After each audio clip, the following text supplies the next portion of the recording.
Yo, what's up? My name's Tyler, and I'm gonna be going over the 2017 September deck build for Time Lords. This deck is actually really good. I'm hoping more people will pick it up and try different variants with it. I'm gonna be going over the best version I've made so far, and actually, it looks like one of the best versions I've seen. Uh, Stallburn. You focus on pretty much the best Time Lord in my opinion, which is Lazian. Once per turn during either player's turn, when a card is drawn, you can inflict 1,000 damage to your opponent. That is if your opponent's drawing the card. But you can chain it to max C. You can do a bunch. He's pretty much your main output of damage in this deck. He's also can shuffle all cards from your opponent's graveyard back into the deck. That's super broken right now. A lot of people are running Unizombie and Omega, and they're just really relying on their graveyard to make a lot of big plays, and just to shuffle it away kind of sets them back a few turns, which is perfect for this deck. All of the Time Lords have a huge weakness. They get shuffled back into your deck at the next standby phase. So even though that is actually helps you from not decking out, which is great since this is the stall deck anyway, and since they just shuffle back in a deck, you don't have to worry about running out of cards in your deck like most people do. It's really broken for that reason too. The second most broken card in the deck, I think, is Time Maiden. Time Maiden can do two things. One, if you control no monsters, just like all the Time Lords. Well, most of the Time Lords, if you control no monsters, you could normal summon them. But you can special summon. And that's so you can leave space open for the normal summon. So you'll special summon her, tribute her, search your deck for Lazian, put it in your hand, and then normal summon him. And so she's really good at, just fetching Lazian, or fetching one of the other Time Lords. I don't run the green one. I feel like the green one is just not good. I feel like these aren't really good either. They have to attack to get their effects off, and a lot of people are like, yeah, but their effects are so good. And they are. Like, this one shuffles without targeting any card on the field, and this one bounces all monsters to your opponent's hand. This one deals 500, this one deals 300 for each monster, and this one doesn't deal any damage, but it shuffles all spells and traps back in your opponent's deck. And I mean, they have to attack to get them off, though.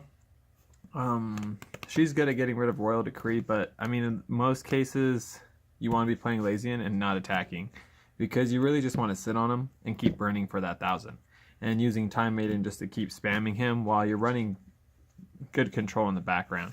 I run one Max C as well. Max C is just really good. You can literally play it in any deck, so why wouldn't you? That's 10 monsters. My second engine in this deck, as you can guess, is Card of Demise. Card of Demise is just really good if you're not running a lot of monsters, and because my deck is only running 10 monsters, I mean, they do shuffle back in the deck, so that does change over time, but Card of Demise is just really good in this deck. You can end up plussing really hard off of it. It's, if anything, just like people like Upstart, it does that too better. It's just really good at getting down in your deck and getting you a huge plus if you play it right. I recommend not playing this if you have a monster in your hand. Don't play it if you have all your spells and traps filled up. You want to have 2 open spells and traps and an open normal summon, and then you want to play it with no cards in your hand. Then you can actually, like, if you draw into a monster, you'll be able to use it, because you gotta remember at the end of the turn, you're losing all those cards you drew. So if you don't play it right, it's not very good at all. So you got to remember that too. But it is broken, and it's probably going to get banned one of these days. I also run 3-pod duality. Everyone pretty much knows what this card does. You just search. I mostly search for cards like Card of Demise or my face down engine. Speaking of which, I run 3 Quaking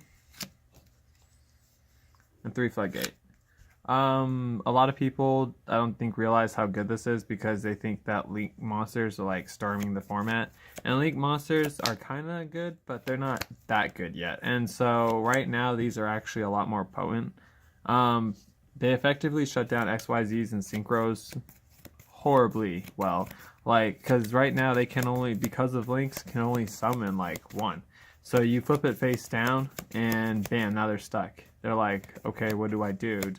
So it makes people have to run Links in their decks, honestly. So right now this card is just doing really good. it's eating up people's extra deck zones, I guess, because they really do have to run links to get around this, and it's just you can't even change your battle position on either of them. So I mean, that's super broken. I actually run Ceasefire in this deck, which will change all monsters face up.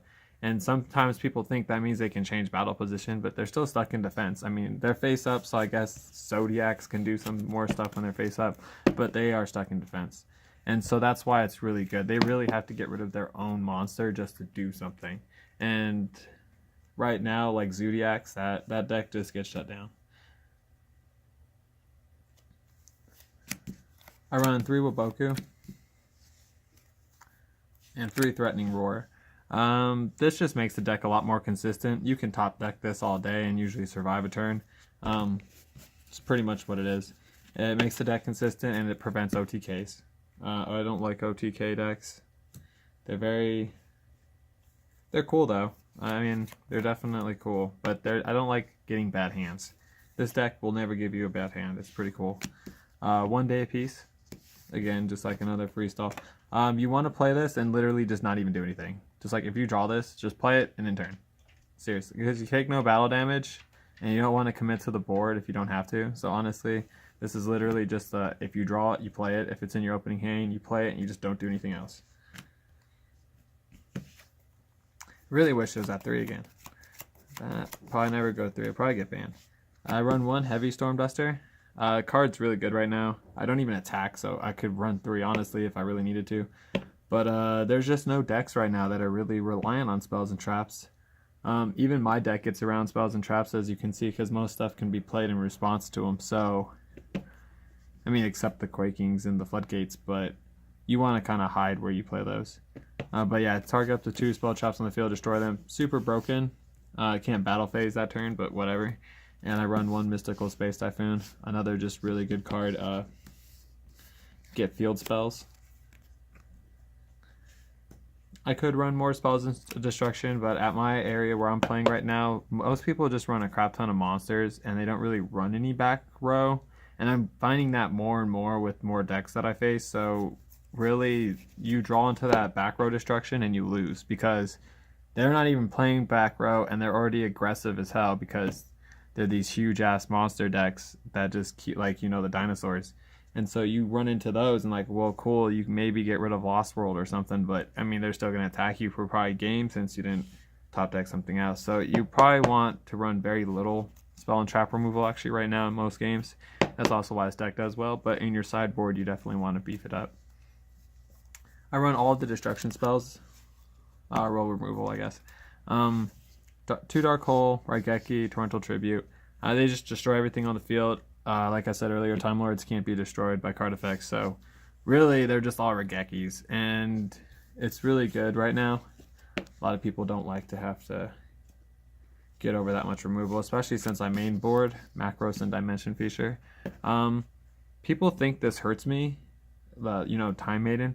It doesn't hurt her. It just makes her a fetch card instead of a +1 card. You know what I'm saying? It hurts her a little bit, but it does not slow the deck down. And this horribly slows down other decks. Like, you go against a Lightsworn player and you open with Dimension, they're probably not going to be able to do anything forever. And same with a lot of other decks like Dinos that require going to the graveyard to activate. And so maybe they only get their Rex out a bunch of times, but that's it. Like, they really can't do much. And to top it off, I also play Necro, which is just my last card of the deck, but it's my tech card. Super broken right now. Gets over Zodiac, stuff like that. People who like to special summon from the grave, like Blue Eyes. These 3 cards are pretty much all macros, in my opinion. They just really handle the game really well. They definitely create problems in people's setups.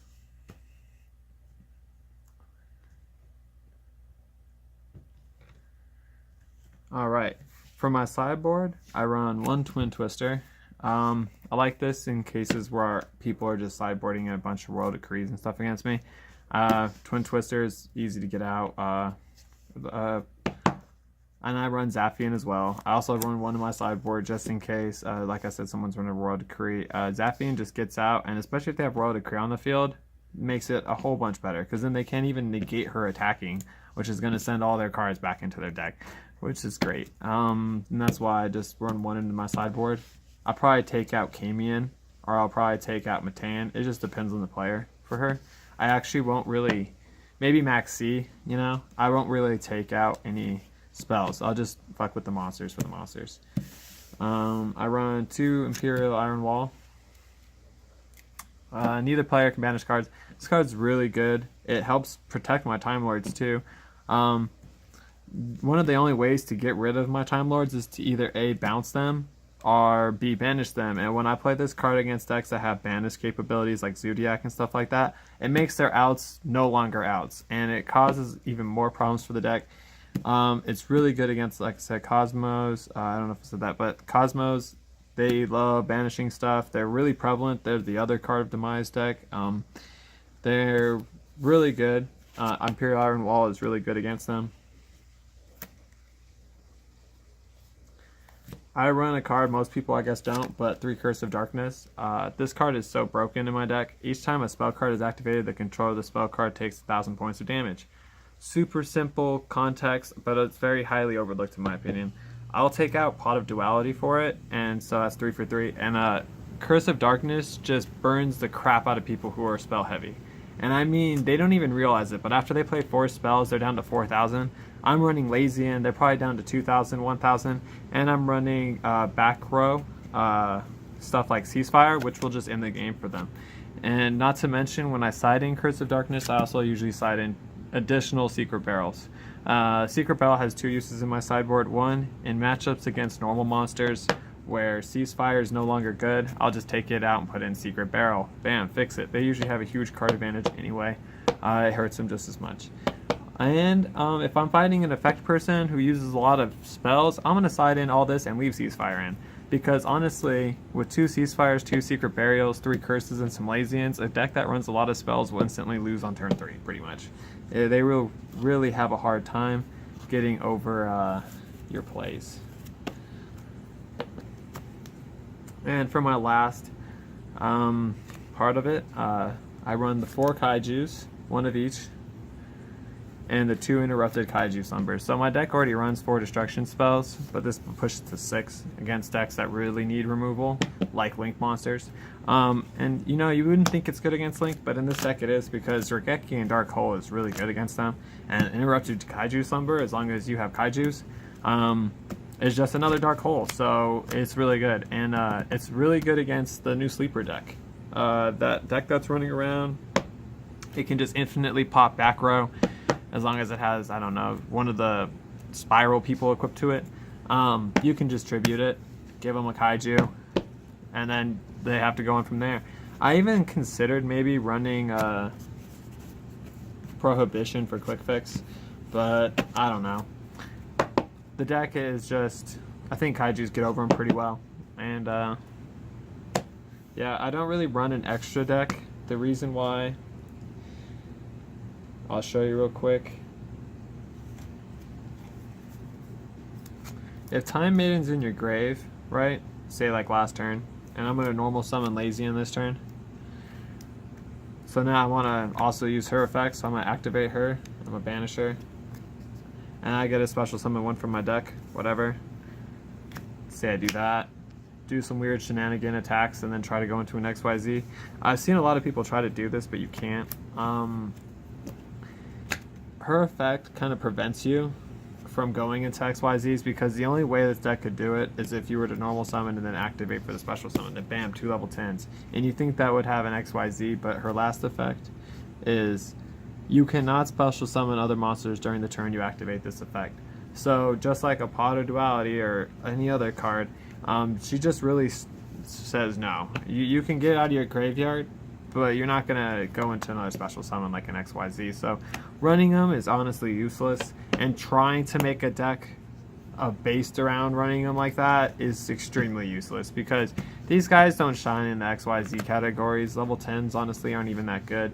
All you have is Gustav, really, who deals 2,000, and that's good, but to play him, you're usually running a card that sometimes causes bricking, and this deck, like I said, doesn't brick. So just keep that in mind when playing Time Lords. You just can't go into XYZs like that. So in case that's what you were thinking, she's not that broke.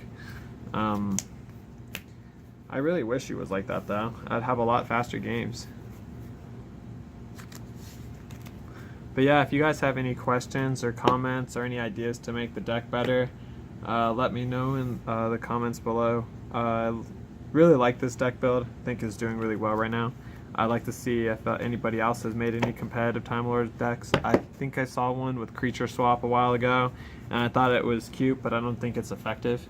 Like, it's cool always taking your opponent's monsters and stuff like that, and then shuffling your monster back into the deck, because at their standby phase, the effect goes off and goes back into your deck. So Creature Swap is a good card in this deck, but the whole thing is, like, it's more or less a sideboard card when you start really thinking about it, and then it's not even worth the spot in your sideboard, because most decks, like, the only deck it's really good against is Harpies, honestly. Creature Swap with a Time Lord, take their freaking Harpy, Pet, Dragon, XYZ thingy and just start hitting them directly with it for 1,000. It's so funny. But, I mean, Creature Swap, it bricks really hard. You can draw into that and then 90 monsters. And then, or maybe they have 5 monsters on the field and you have a Creature Swap and 1 monster. What are you really going to do? They get to pick which monster they give you, and you're going to give them a Time Lord, and I mean, it's going to get shuffled back in the deck, but at the same time, you took 1 monster. I mean, yeah. And a lot of decks spam right now, so that's why you probably don't want to run Creature Swap. You really don't want to run a lot of things in this deck. I've seen people try to run the Celestial thingy. Like I said, the special summon. And I've also seen a deck try to do the Infinity Loops. That's what I call them anyway. I think they're level 10. They're level 10 Pendulum monsters.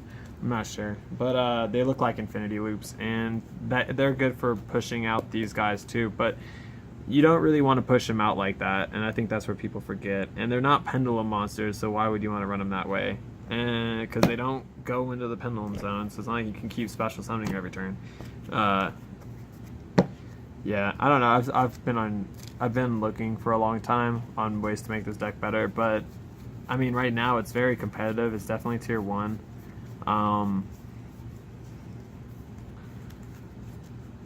Yeah.